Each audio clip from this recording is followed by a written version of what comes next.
Hello everyone and welcome back to Crawl's Gaming.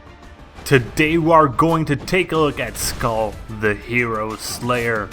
This action roguelite 2D platformer promises all the action we have come to expect from a roguelite platformer in a gorgeous pixel art world. Whether it can deliver on its promise is the question we will try to answer today. Skul, the Hero Slayer is available on Steam for €16.79 or your regional equivalent. Modern retro still has a lot to offer to gamers. Skul, the Hero Slayer is a perfect example of how you can still bring some fresh air into this now very overcrowded genre. Skul puts a very unusual hero into the driving seat. You'll get to play as an undead skeleton who has to defeat the Imperial army and save his king. The action 2D platformer with a beautiful color palette from the indie game developer studio Southpaw Games seemingly decided to dazzle us with a traditional concert and a roguelite key. Roguelite being the died version of the roguelike genre for those of you who do not know that. But soon, you will realize that it doesn't rely purely on nostalgia to get players on board. Some of the mechanics are reduced to a bare minimum and some, on the other hand, get abused to bring a surprisingly high amount of fun. For example, compared to many other roguelites where procedural generation is the key to their success, here it's playing the second fiddle in the campaign. Instead, Skul focuses on the metamorphosis of your cutesy skeleton hero.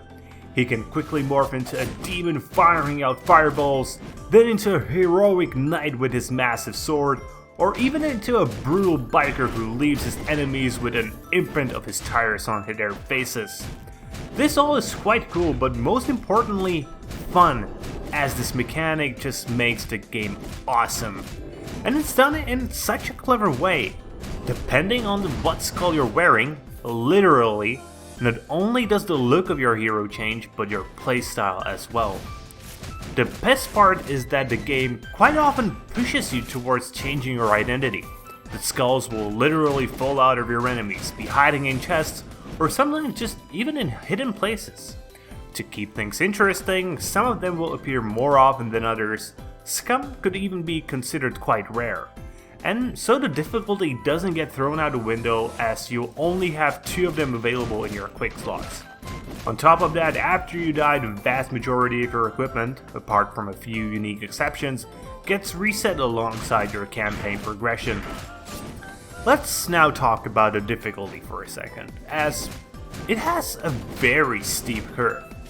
After an almost arcadey feeling start where you could almost just jump on enemies' heads like in Mario, the game rapidly adds difficulty with tons and tons of exploding enemies, resulting in the game's biggest problem. It gets really hard to understand what's going on the screen, with every enemy going off in a glory of pyrotechnic effects. The pixel art graphics and pretty raw gameplay mechanics target the game at all the gamers who still remember games when death was waiting for you at around every corner and there was no way to save your progress. But when you combine the fast gameplay with the indisputable fact that we aren't as young as we used to be, thus our reflexes aren't as fast as they used to be, you'll often get the feeling that you just aren't good enough. But if you do stick with Skul, combine all your abilities, and learn the organized chaos on the screen, you'll get a rewarding quick combat that is rarely found even in modern games. The sad part lies in the story. You shouldn't expect a Shakespearean story. Instead, you'll get banal dialogues by childishly looking cartoon characters. Get ready to skip over the story, but at least the music is good. So, in conclusion, apart from some smaller problems, Skul the Hero Slayer comes with a promising recipe to step out of the shadows of the genre's traditional mechanics, while not becoming a completely different genre. I do wish it would have had a better story structure and a lot more screen clarity. But altogether, I had a lot of fun while playing Skul the Hero Slayer, and if you're looking for a pixel art roguelite, then it's a good choice. So, that's it for today, guys. I hope you liked the review, and if you do, please consider giving it a thumbs up here on YouTube, subscribing to the channel, and be sure to share with your friends.